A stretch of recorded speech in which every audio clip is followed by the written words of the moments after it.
Imagine you are a first responder. You have just seen a horrific accident, whether it is a fire, a car wreck, or witnessing death itself. You have so many emotions that are battling for attention: anger, hopelessness, and extreme sorrow. Yet when you get home, your spouse and children ask about the day. Do you tell them how you just saw death? It turns out for a lot of these public safety employees, they turn to humorous communication as a sense-making device. Jamie Bokchian conducted a study to look at how public safety employees and their family navigate the relationship between their job and home life. Bokchian used pervasive and snowball sampling in order to conduct 36 interviews with public safety employees and 8 focus groups with the families of these public safety employees. The total number of participants was 36 public safety employees and 59 family members. Bokchian used semi-structured interviews, allowing for the public safety employees to elaborate and give detail about their personal experiences. Some questions included: what aspects of your job do you talk about at home?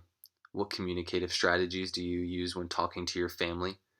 Family members were in focus groups that were mixed with spouses and children. Some questions they received were: how do you feel about what your parent or spouse does for a living? How do you feel when your loved one talks about their workday? In addition to this, Bokchian asked questions that started with "tell me a story," as to draw out more detail from all participants.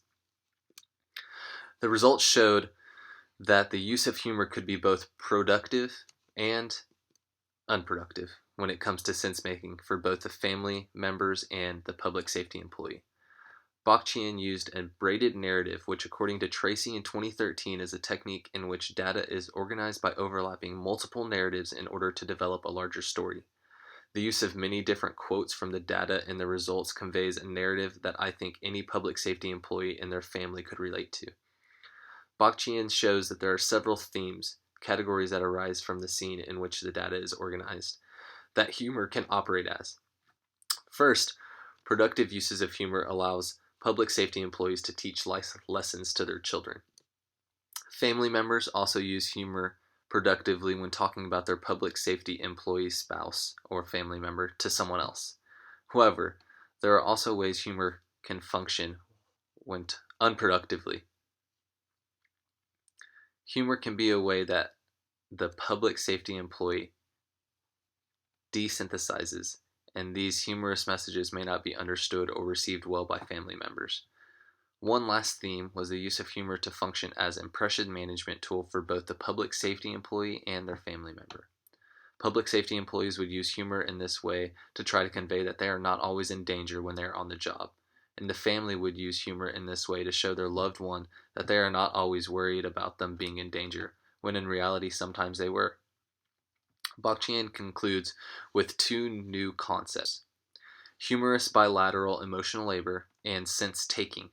Humorous bilateral emotional labor states that public safety employees use humorous communication with their family members as a form of emotional labor, but it is a bilateral process because it affects both the public safety employee and their family member.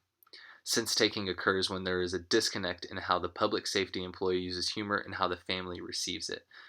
In this case, the disconnect creates more ambiguity and actually removes the ability to make sense of the public safety employee's situation and heightens worrying for the family member.